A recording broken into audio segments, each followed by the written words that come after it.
I want to value your time. Thank you all for being here.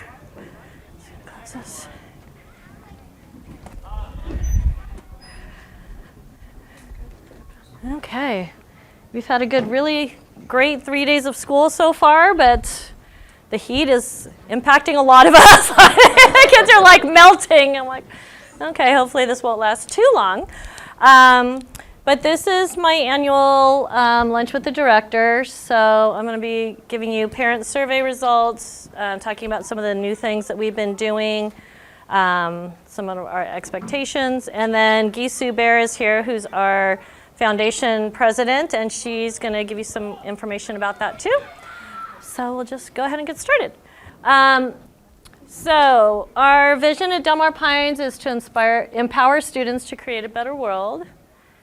And we took some pictures already this year, so they're already pretty cute. Our mission, we challenge minds, nurture character, and respect individuality in a supportive community. Our values are being respectful, responsible, open-minded, and empathetic. Expectations, so this is where we want our graduates to be. All students will leave DMP demonstrating integrity, compassion, accountability, and a growth mindset, which we talk about all the time. Every year, all of our staff is CPR and first aid certified, and we have an AED defibrillator in the office. Hopefully we will never ever have to use it. Parent survey results. So about the last 10 or 15 years, come on in. We've been doing an annual parent survey, and I ask the same questions every year, so I really can compare one year to the next. And this, I always ask for 100 parent responses, and most years I have like 90, 93, 95. I think last year I had 97, so I was getting close. And this year, after bugging people, I got 103, so I was so excited. That's the most that we've done. So that was a big deal for me. And I was really, really excited. I mean, the results are always good, but this year was especially good. I think a lot of it has to do with the responsive classroom that we started last year that I think made a big difference, positive difference in our community. But I think our results were absolutely amazing. The way that I do it is for each one of these questions, there's 5 categories: strongly agree, agree, neutral, disagree, strongly disagree. And the way I do this is I combine strongly agree and agree to be able to get the percentages here. So Del Mar Pines School is living its mission statement, 98%. And just like the kids, I like to get A's too. It's I want to be in the 90% and above whenever I can. And so these make me really happy. Del Mar Pines School is living its vision statement, 99%. I was amazed by the one person who says neutral on this. I'm like, come on, we could be 100%. Del Mar Pines School is living its guiding principle, which is we don't just teach, we help students learn, 98% on that. Del Mar Pines School provides an environment where all members are treated with respect, 97. Del Mar Pines School provides an environment that fosters honesty and personal accountability. Misspelled that, 95. Del Mar Pines School facilities are adequate to support student learning needs. Del Mar Pines School provides a safe and orderly environment for learning. I think that's why almost all of you are here, because you want your kids in a safe environment where you don't have to worry about them. Del Mar Pines School's math program was effective this year, 93%. Language arts program was effective, 97. Social studies, 98. Science, 94. Hands-on science provides engaging lessons to enhance the curriculum, 92%. We are making some changes to hands-on science and Spanish this year that I'll talk about in a little bit. Our school Spanish program provides exposure to language and cultures, 70%. These scores have always been low, and that's why we have a new curriculum that we're starting this year with Mrs. V. that I think it's more structured. There's book levels that go along with it. So I think we're going to be able to kind of see improvement a little bit easier. Technology program provides exposure to relevant technology, 93%. We do have one-to-one iPads. Basically, kindergarten through 6th grade, every student in the school has an iPad that they can use here at school. Come on in. And 3rd through 6th grade have MacBook laptops. So every year, kindergarten gets a brand new iPad that they take for the next 7 years, and 3rd grade gets new Mac laptops that they take through 6th grade. But I think technology has its place, but with all AI, everything right now, I am not a fan of AI, especially for elementary education, especially for writing. I think our big goal as teachers, especially in elementary school, is teaching kids how to think on their own, how to be able to write on their own, how to be able to analyze and critically think on their own. So AI is not going to be, well, very minimally a part of what they're doing. So we're not, when they're writing papers, the teachers are very clear, like this needs to be your work and your writing. They do use a lot of Google apps in the upper grades, but we can track histories. And Mr. Sanchez, when the kids all have to sign kind of their the rules and regulations of how to ethically and responsibly use technology, and so that's going to be a big push. I know Mr. Sanchez, he's way younger than me. He loves technology and AI and all that, but he understands that this is kids. I think it's going to be different in middle school, high school. They are probably going to have to learn how to use it responsibly, but for elementary, I think it's huge that kids have to learn how to do these things without technology.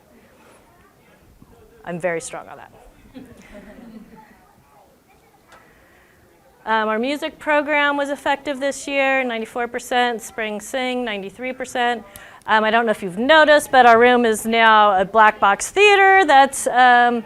Spurgis this whole last week has been painting this all black. So he's like, I need a black box theater. I'm like, okay. And so this is what he's doing. We have all kinds of lights. He's got movable lights this year. For 5th and 6th grade, he's going to be using individual body mics. So our program just keeps getting better and better.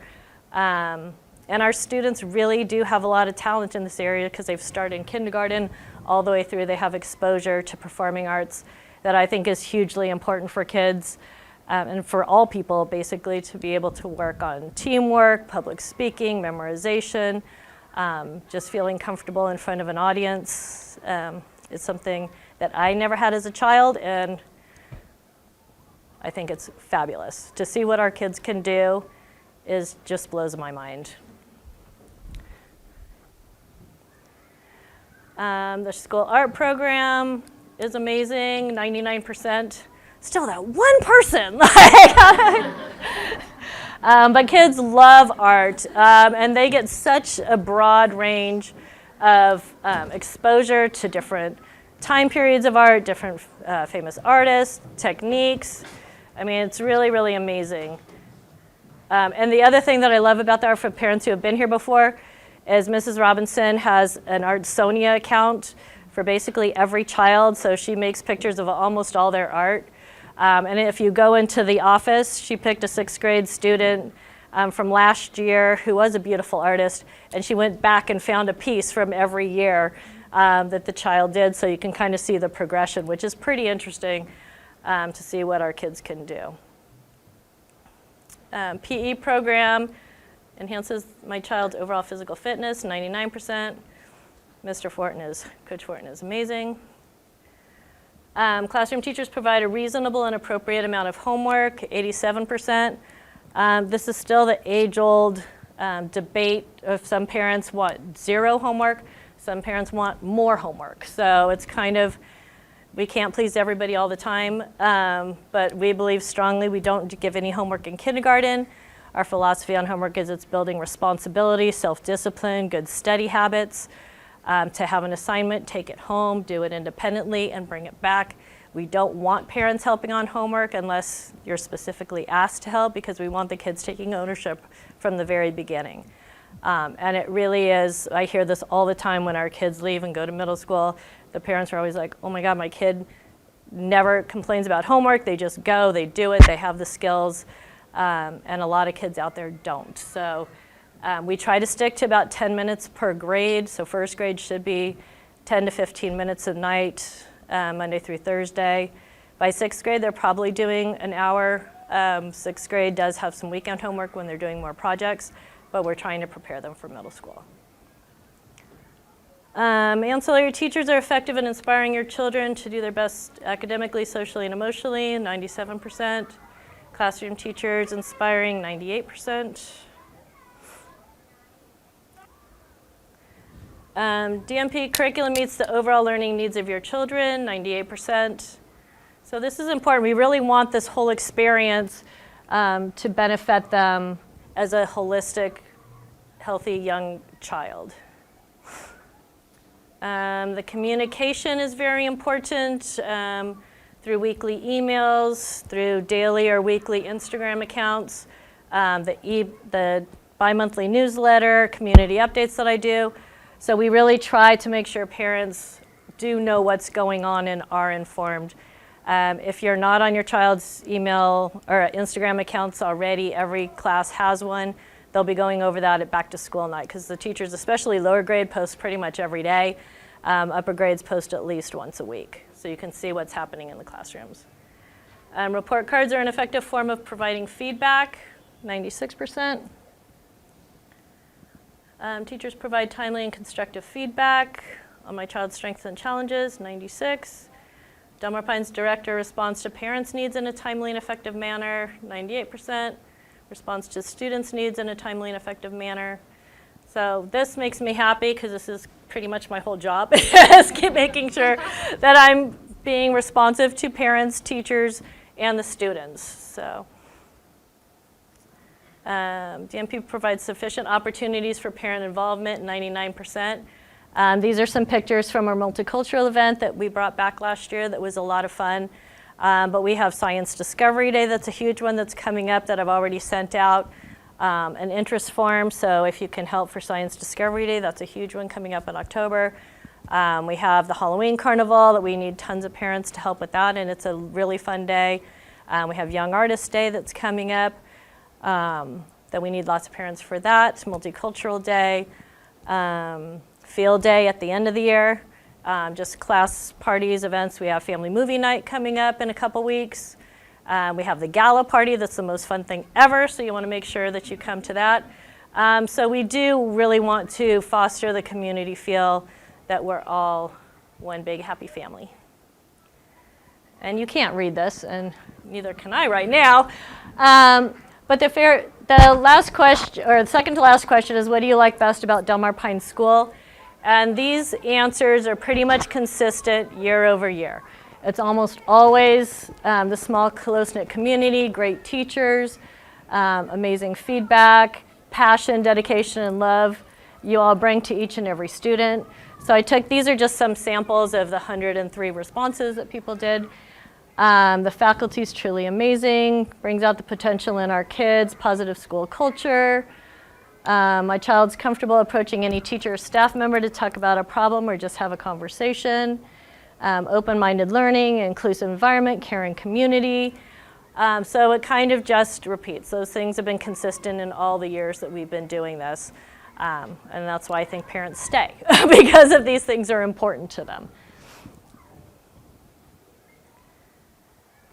Foundation for Education is successful in its mission of supporting and enhancing the educational experience of children, 96%.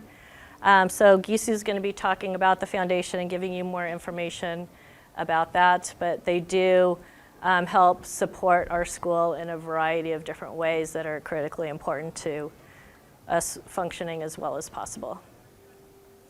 Parent education, I'm still working on this of trying to get a couple speakers to come in. If you know any good ones that you think would be good for our community, let me know. One thing I am going to do, probably the end of the month or early October, I read this book over the summer, The Disengaged Teen by Jenny Anderson and Rebecca Winthrop. And it's more geared to teens, but I think for elementary parents, it's really good for you to kind of get a picture of where your kids are going to be, and you can start seeing some of these traits of the different types of teenagers now. I thought it was a fascinating book. It's basically talking about 4 different kinds of teens. The resistors who just want to fight you, don't want to do anything, they don't care about what high school or their future. The passengers who are just along for the ride, who are just doing the minimum to get by. The interesting one is the achievers, that those are the kids that parents and teachers and everybody think are just rock stars. They're getting straight A's in everything. They're on every club, every team. But those are the kids who basically burn out because they're doing everything for everyone else instead of themselves. And it pretty much backfires. So it's really being aware if your child is an overachiever, kind of how to help them move to explore mode is where you want your kids. That's kind of like the sweet spot when they're doing things because they have passions, they want to do it. It's coming from internally instead of externally. So it's a really good book. I highly recommend that for everybody. And like I said, I usually get about 3 speakers a year, so if you know of any good ones, let me know. Every year for 2nd through 6th grade does the CTP5, which is a nationally standardized independent school test that's testing vocabulary reasoning, or verbal reasoning, vocabulary, reading comprehension, writing mechanics, writing concepts and skills, quantitative reasoning, and math. So this is comparing us to other independent schools across the country. And we're the blue lines and they're the red lines. I mean, our kids' test scores as a whole school community are truly exceptional. So what we're doing, I don't live and die by test scores. I think it's one piece of the puzzle to how children are doing, but our kids do really well. Let's face it, we're awesome. I don't brag or anything, but so I think what makes Delmar Pine special is we're providing a nurturing environment that's physically, socially, and emotionally safe for students. We emphasize good citizenship and character education. We're talking about that all the time, especially through Responsive Classroom. Teach a range of enrichment classes. All the students get an hour a week of art, music, Spanish, technology, PE, hands-on science, and a half hour of library that are integrated to what's happening in the classroom. And those classes are just as important as the art and music, or the reading and math. Go beyond normal academics and respecting others and self. Offer performing arts at every grade level. Develop outstanding public speaking skills. So even in kindergarten, the kids are up, they're learning poetry and being able to stand in front of the class and recite it both as a class and individually. Kindergarten and first do that, which is amazing to me. The poems that they learn are very hard. I can't memorize them. And it takes them a month and they all do it. And then sometimes they'll perform at flag salutes. And they have so many opportunities to be in front of their class and to be sharing. And the kids just learn that this is just what you do. And they do it. It's not a choice, but they want to do it too. We're a close-knit community that knows your child. I sit in on all parent-teacher conferences in every grade all year for the 3 different conferences. Parent volunteers, we have lots of parents. If you want to be involved in the community, there's lots of opportunities to do that. The special school events and field trips. Our after-school enrichment classes this year, I think, are kind of the best ever. So Mrs. Linksweiler has really been working hard getting some new classes that I think are really exciting the kids. I'm teaching pickleball this year, which I'm super excited about. So I'm looking forward to working with your kids. And also I had some interest from parents. They're like, well, why can't we play? And I actually thought, I'm like, well, why can't they play? So there's an interest form going out in the newsletter to see if there's a group of parents that maybe want to play either like a Tuesday or Thursday, 8:30 to 9:30 or 8:15 to 9:15 on the cart when everybody is in class playing. So if there's some parents that are interested and want to put something together, I think that'd be really fun and another community builder, because once you start, you'll be addicted. So, like me. We have excellent resources to enhance the education with our Delmar Pines Foundation. That makes our school really unique. Excuse me. We're going to continue implementing the responsive classroom approach. I think I sent you all an email kind of giving you a summary of what that's all about. But it's using clear, consistent expectations, both in the classroom and outside. Morning meetings at all grade levels. So for the first 6 to 8 weeks, they'll be doing it every morning. That's really helping build the culture of the classroom. If there are issues or problems to work out, that's a really good way to do it.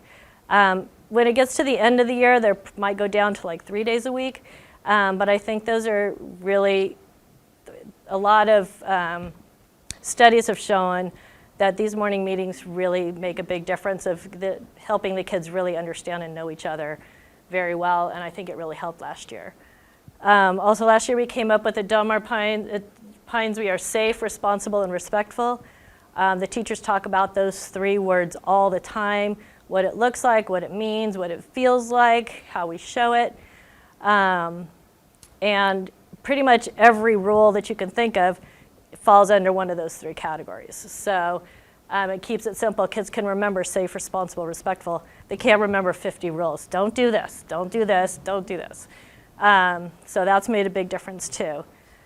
We have No Place for Hate committee with student leadership. So I have 3 teachers that are running No Place for Hate this year.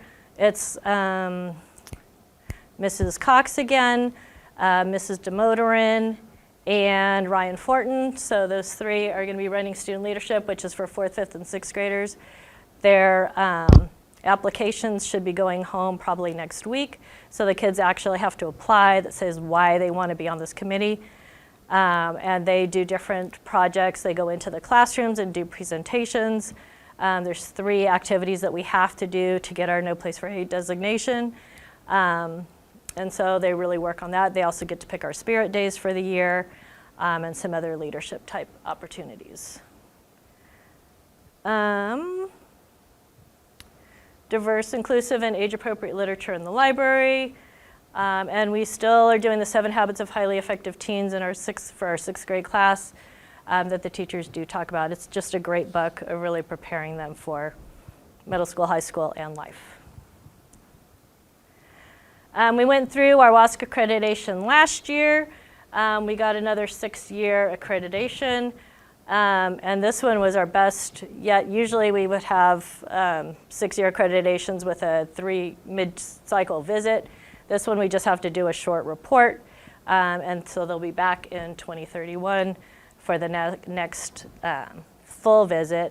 But it's something that we're constantly looking at in my CIAL team to make sure that we're staying on track and we're following on the goals and constantly looking for ways to improve, which is the whole purpose of WASC.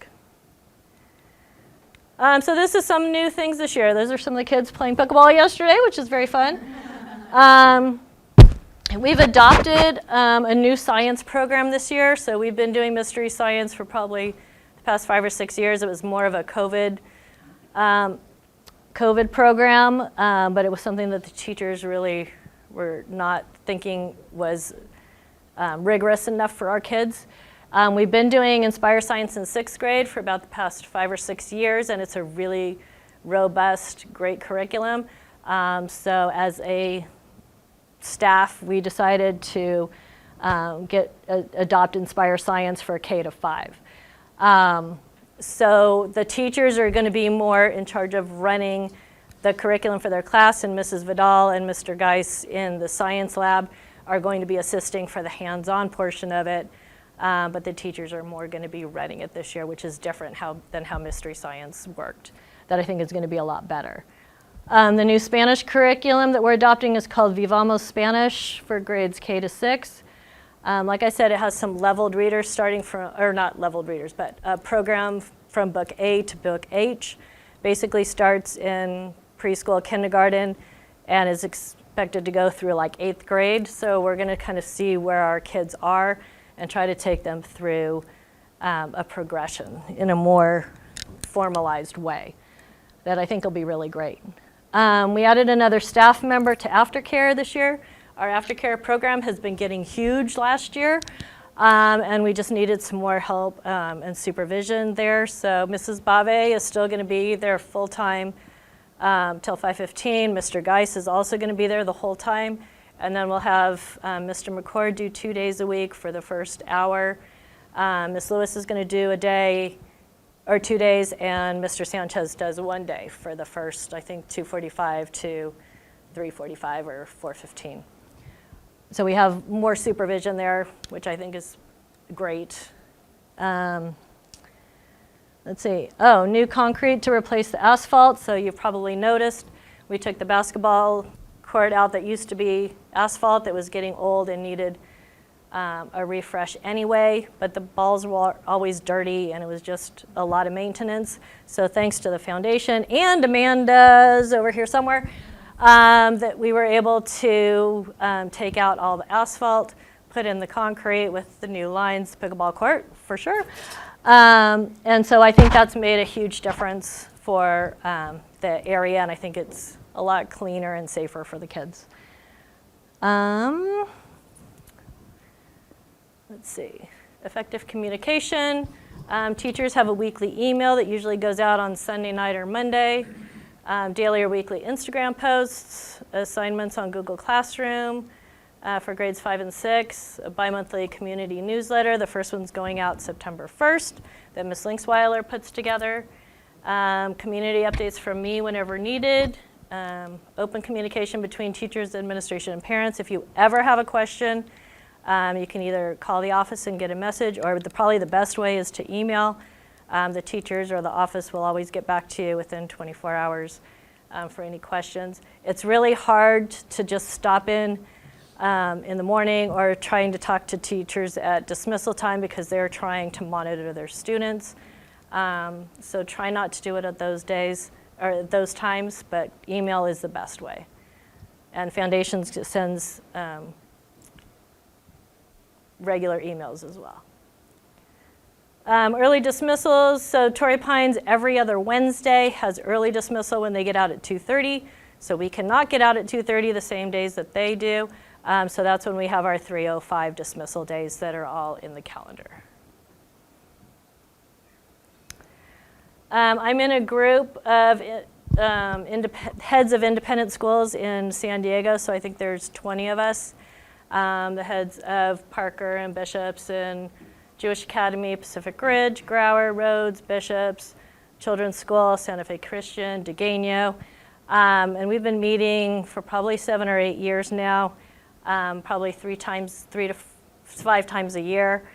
So it's just a good way for us all to know each other, to be able to, we're more collegial. We want to be working together for the whole independent community in San Diego.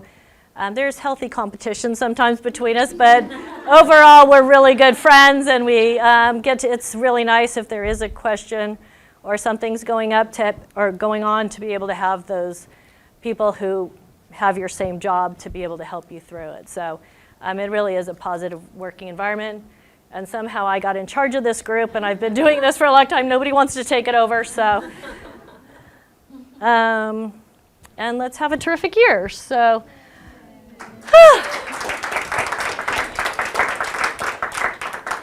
Any questions or anything before I'm going to disconnect so that Gisu can start getting ready for her presentation?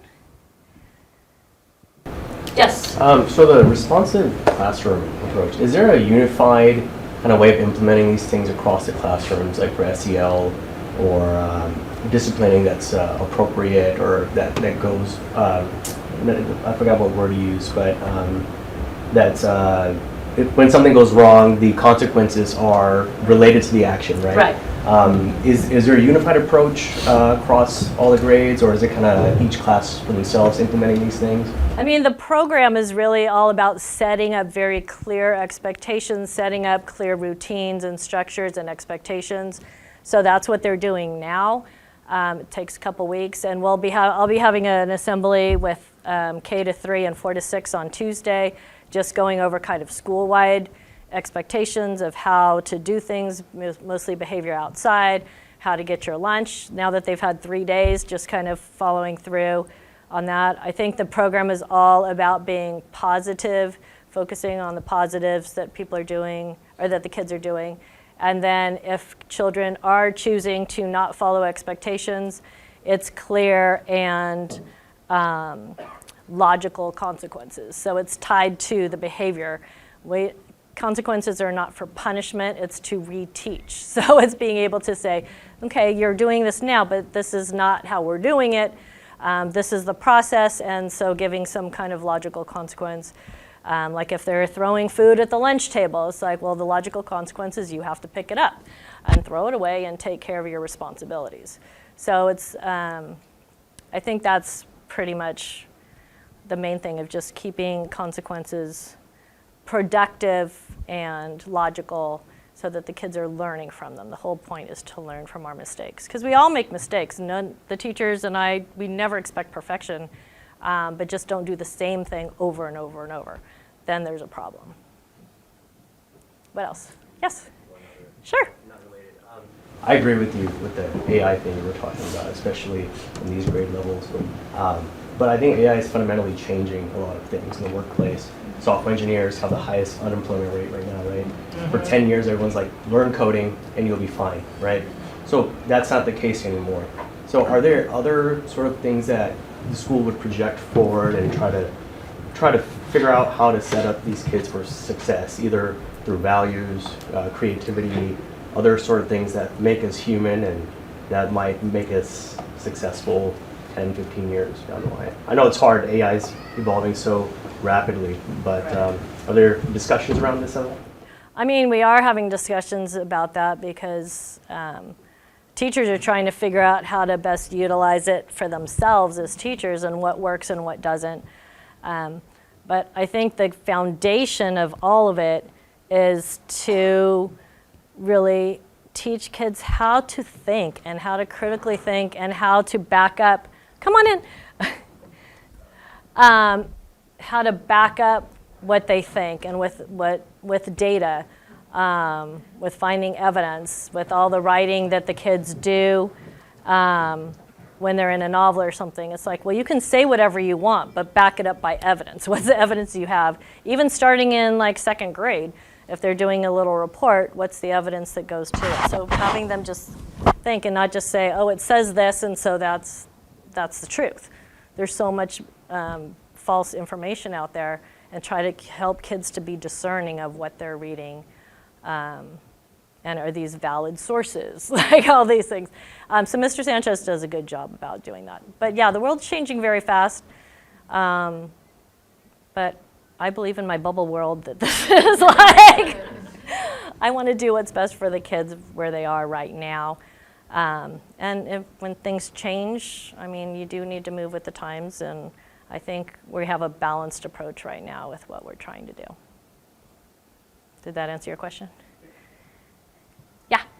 I did fill out the survey, but it's been a while, so I don't remember exactly how and where you asked for it, but I think there was a question about suggestions and ideas, not criticism as much, just, the parents have ideas. What happens to those ideas? Were there any that stood out to you? Some of those, a lot were on the foundation question. And I think I did share that with the foundation at the end of the year. One of the things were the boys and girls bathrooms. A lot of parents really want that. And we did look into trying to update those with the help of one of our parents, how to contact. But the bid was truly ridiculous of what they wanted, like $100,000 to redo 2 bathrooms that didn't need that much work. So it is something going forward that we'll be looking at. I think security is always something that's important to parents. We have a Verkada camera alarm system. We have 17 cameras all over school. Everything outside, we don't have any cameras inside, but they're all covering outside. We just had a meeting with them yesterday, and there's some that they're going to move to just work on better coverage. We also have a weapons AI detective program that we bought probably 3 years ago now, that we hope we never need, but I know that's a concern always with school shootings that are happening way too often. It's an AI weapons detection program, so it's on all of our cameras, and the way it works is it will, if it sees like a gun with somebody outside, it's probably like, from what the experts tell me, usually people stand around outside trying to get the courage to be able to go in and do something. And so since we have cameras everywhere, it would see it, notify us and the police immediately to be able to thwart anything going on. Last year it was really interesting. I was on vacation in Denver at the airport, and I get an alert from Zero Eyes, and I'm like, oh no, this is not good. And it was some kids in aftercare with the little cone things built something that did not really look like a gun, but it was sort of like a gun. And the Zero Eyes picked it up and called us and said, okay, this is not a real gun, but it looked like it. We just want to make you aware of it. So it's actually that. I was really happy to get that because I know it's actually working. So that, I mean, security is always something, but I think we're doing a good job. We're looking to get new intercoms for both of the front gates that we can get a better picture of the people and be able to access it from anywhere on campus with a phone. So like for Mrs. Bobby in aftercare, sometimes parents are out there, if they forget the code, don't forget the code, but you might be standing out there for a little bit. So we're always looking to do those upgrades when we need to. But we have spent a ton of money on security between the cameras and AI and all of these things. On the same lines, when the kids are in the classrooms, can someone from outside get into the classroom, or are the classrooms effectively locked? No, the classrooms are open, but all the classrooms have a lock. The teachers can lock them from the inside. So we do have an intercom system throughout all the classrooms. So we can say, like, if there is a lockdown, we can just tell all the teachers at the same time, lock your doors from the inside, and they have access. So they don't have to go outside to lock the doors or anything like that. But they don't lock automatically because we keep the doors open during the daytime so that if, like, we had this a couple years ago, a swarm of bees just came flying through school, and there were bees everywhere. And we're like, get into the classroom, so they could just get into the classrooms if they need to. And when we do have active shooter drills, we call them more swarm of bees drills because we don't want kids freaking out. That's not beneficial to them. Yeah? We're new, so we've only been here a couple of weeks now, but with camp. But we've noticed that this road here is very, I would say, dangerous. And so over the years, have you had problems? Has there been any, like, I almost just collided with a girl coming out of Torrey Pines High School this morning, and she was trying to go across our lane, so is there any tips or things that, I know I started to do the pickup line and the drop-off line so I don't get out of the car, but is there anything else that you can give us? I mean, I think we've been trying to work with the city for a long time, and they're just not very helpful. We've asked for like speed bumps or flashing signs or something. I do have a pretty good relationship with the principal up there. So when a kid is speeding, sometimes I can see the time, go on the cameras. I have done this before and gotten pictures of their license plates and sent it up to the principal up there, and the assistant dean or whoever's in charge can sometimes talk to the kids. I have gotten 2 apology letters, which I thought I was pretty happy about that. But yeah, I think that's why we try to keep our times different so we're not being at the same time.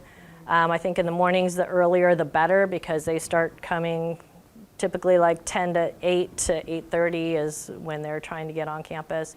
They leave campus after us typically, so the afternoons usually aren't that bad. But I think earlier in the morning is easier.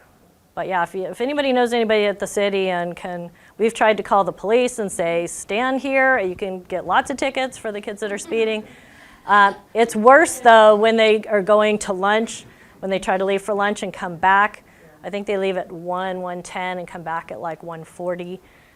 So fortunately we're here and parents aren't usually coming at that time. So yeah, it's something we've been putting up with for 35 years. Yeah. Anything else? Okay, well, thank you guys. I'm going to give the floor to Gisu. Hi, everybody. I'm Gisu Bayer, mom to Vita, entering 5th grade this year, and Kiana entering 2nd grade, together with my husband, Matthew. We've been lucky to be part of the Delmar Pines community since V was in kinder, back in 2020. Really privileged to be taking on the seat of foundation president this year. Joelle Penaranda, who we're lucky enough to still have as a big supporter and parent here at DMP, has been shouldering the cause for the last few years, and she and I have worked closely together to reform and reset and recruit folks like Amanda and Justine, and it's dark so I can't see if all of our board members are here, but raise your hand if you are on the DMP Foundation board, please. And I'm here to share just a little bit more about what's the foundation, why do we exist, and how can you get involved.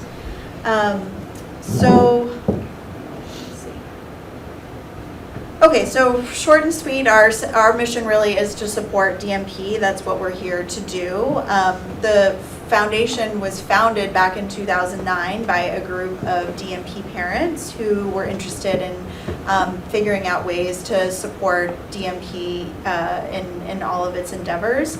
Just to kind of share like how we do that, we're a 501c3 nonprofit, and really the goal is to bridge the gap between our tuition dollars and the cost of running a high quality education through tax deductible donations. So I'll be talking to you a little bit about our fundraising efforts, what those funds go towards, and how we organize ourselves. But really the way that I generally think about it is that the annual technology that Marcy was talking about for our kinder and 3rd graders, upgrades for teachers and staff on technology, is a recurring investment that is paid for through the foundation. And then I call them like sort of one-time capital expenditures that are outside of what is the expected operating expense of running the school, so that this way there is sort of a pool of funds that the school can draw upon for things like updating the concrete or other unexpected projects that come along. And I'll talk to you a little bit about what kinds of projects we've sponsored in the past, as well as how you can provide your input on potential projects for the future. Just to be super clear, the foundation does not oversee school policy or management. So as I recognize some of the faces in the room and welcome some of the newer families who are here, please do come to us if you have questions and concerns about what's going on at the school, but do that in the capacity of us as fellow parents, because we don't actually have any control over what happens at the school, and that's a good thing because Marcy and the staff are doing an amazing job and they don't need help in that department. So our mandate is really limited to fundraising for the foundation, as well as helping to identify investment opportunities that are granted through foundation dollars. Okay, so who is on the DMP Foundation for Education board? Myself as president. Justine, can you, I think, yes, there you go, raise your hand. Jean Shi is treasurer. Jamie Burton, Neha, Amanda, and Lori are all co-chairing the Spring Gala, which I'm really excited to share more with you about. I was lucky enough to co-chair with Jamie and Neha last year for our Spring Rocket Race. It's a really fun event, and I'll be sharing more details on where you can sort of mark your calendars for that. It is a really, really big undertaking, which is why we have 4 people on the board dedicated to it this year.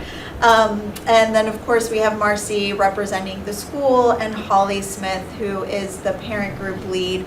The two are ex officio members, meaning non-voting members of the board, but really valuable providing really valuable input and insight into how the foundation can most effectively support the school.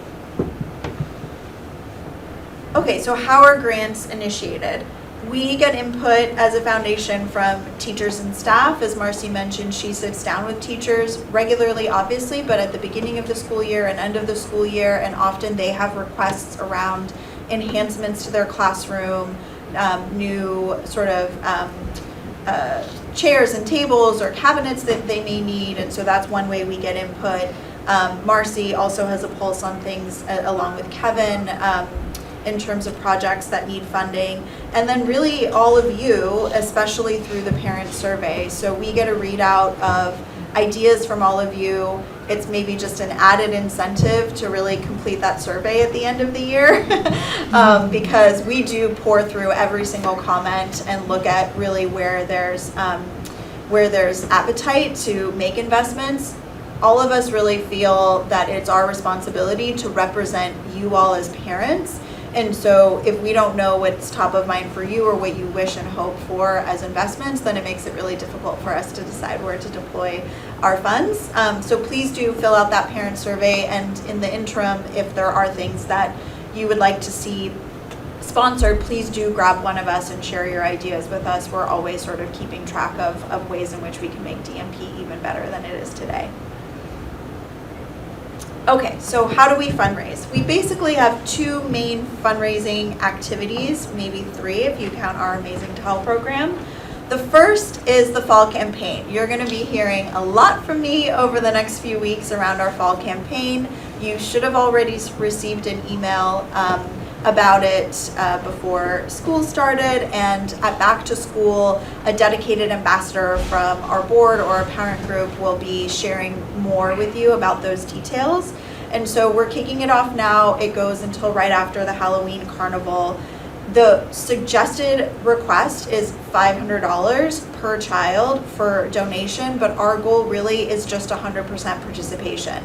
In the spirit of the DMP community, this is not a race as to who's donating more or less. We don't show who donated how much in any forum.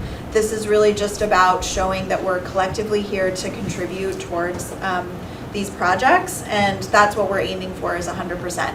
And the first classroom that gets to 100% gets a chance at dunking Marcy at the Halloween Carnival, which is something that the kids really enjoy, and frankly, no offense, Marcy, the parents enjoy watching too. And then our second really big campaign is our Spring Rock and Raise. Historically, we called this the Spring Gala. That made a much more formal connotation than it actually is. This is just an adults-only opportunity to let loose with teachers, let loose with one another. Last year, it was at the Belly Up Tavern, and we had an 80s cover band. This year, we're also going to have it at the Belly Up Tavern. Because everyone seemed to enjoy that so much, and it will be 90s themed. And you'll be hearing a lot from Amanda and Lori and Neha and Jamie about that. But please, as in terms of action items for today, just mark your calendars for March 14th. The spring is really busy for everyone, and it's so much fun for as many people, as many parents as possible to make it. So. And then last but not least, we have this really cool tile program. If you haven't seen it, sort of on the back side, kind of near where 5th grade classrooms are, there's a really beautiful wall of these custom tiles that alumni families, existing families have put messages and names on. That is just a way to leave a forever stamp here at DMP. So please go check it out if you haven't, and that's a bit of an evergreen program, and one that we take more of an effort in sort of drumming up interest in every other year, just because we are a small community. But if that's something that you're interested in, please reach out to us, and we'd be happy to help you get set up. And you're going to be hearing a lot about Amanda, because she's doing a lot of the construction stuff around here. Okay, so who donates to the foundation? We have amazing families here, obviously, that do that. We have community donors and sponsors, board members, alumni. Many of the alumni who actually helped put the foundation in place are still actively interested in supporting DMP and have just such fond memories of their children's experiences here. And I would be remiss, and you're going to hear a lot about this in the fall campaign, if I didn't mention corporate matches. You'd be surprised how many companies have some sort of corporate matching program, so just ping your HR team, or if you're a proprietor of a business, please reach out to us, and we would love to have a way to have you fund some of our projects. Okay, so what types of projects do we fund? Arts and music, science, technology, health and safety, infrastructure. These are all themes of the types of projects that the foundation supports. I'll share a little bit more specifically. So last year, for example, our spring gala was really geared towards funding our very first teacher education reimbursement program. So as a result of fundraising efforts from the foundation, we can now do sort of a tax compliant donation towards, or grant towards, teachers that are seeking advanced education. And we've had applications already come through, and it's something the teachers are really excited about, and a great opportunity for them to stay at the forefront of their learning, as well as they are passing on such incredible learning to our kids. The security system that Marcy was talking about was also funded through the foundation, and something that we take very seriously. Security and safety, including the question that you asked about the roads, is something that was top of mind for us at the last foundation meeting we had before the summer. And if you have contacts, if you have ideas, we're thinking about maybe forming a subcommittee, safety committee for the school of interested parents that may have specific expertise or relationships that can help with that. And so that's a way that we also like to get involved. The music program updates, classroom refreshes, playground and turf upgrades, these are all sort of tangible examples and some pictures here of the ways the foundation has enhanced the amazing school that we have. So one of the questions I had when I joined a DMP, and that we get from time to time through parent surveys and otherwise, is why we pay tuition, so why are we being asked to make donations on top of that? The reason is, obviously, there's a tax deductible benefit to you all by making the donation this way, so there is an efficiency in funding some of these projects through this channel rather than increasing tuition. And if you do some competitive research into other private schools in the area, you'll notice that there's incredible value for money here at DMP, and so in order for the school to be able to continue to do that, we ask that parents contribute through this other way. Last year we had an average donation of $600 per student. Again, our recommended donation is $500, but our goal is just any amount and any participation. Last year we had 95% participation. I too am very competitive and would love to see us get to 100% this year, so any amount is welcome. And so how can you donate? We have a whole new system and technology that we're still trying to get the full benefit out of, called Give Better. That does have annoying fees. I'm going to be fully transparent about that, but it is a convenient way to make donations. But you can, of course, just write checks and drop an envelope at the front desk. And then there's also Zelle that a lot of your banks will seamlessly use. We have had a couple people say they've had some issues with their banks around that, but we've also received already a number of donations through that path as well. You will be getting a flyer with these QR codes at Back to School Night, and you also already have it in your emails if you want to go take a peek now. And the funny name in your inbox, Kisu Buyer, is now me, and you can put a face to a name and make the donation that way. These are just some of the companies that have done corporate matches in the past. If you see your company on here, then it's a no-brainer. And even if you don't, please check out if corporate matching is a possibility to double your impact. We had one of the highest donations through corporate matches last year, maybe ever, in DMP history, and it went a huge, long way in enhancing our fundraising goals. At Back to School Night next week, you will be hearing from the parents on this list in the classrooms that you're in, many of whom are foundation board members, and others are just friends and family of the foundation board, or longtime parents who are sort of familiar with the talk track. So look out for a 5-minute talk that's going to look a lot similar to what we just talked about. So just get right to the QR code if you haven't done that already. At that point. And that's it. That's a little bit about the foundation, and I'm happy to answer.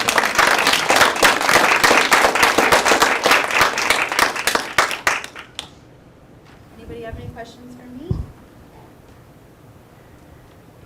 Yeah, I want to thank Gisu and the whole board. I mean, they're amazing. They put a lot of their own time and energy into making our school better, and so they're greatly appreciated. And it's a lot of fun if they're in the future. We're always looking to add new board members. So if it's something you may be interested in the future, please let us know.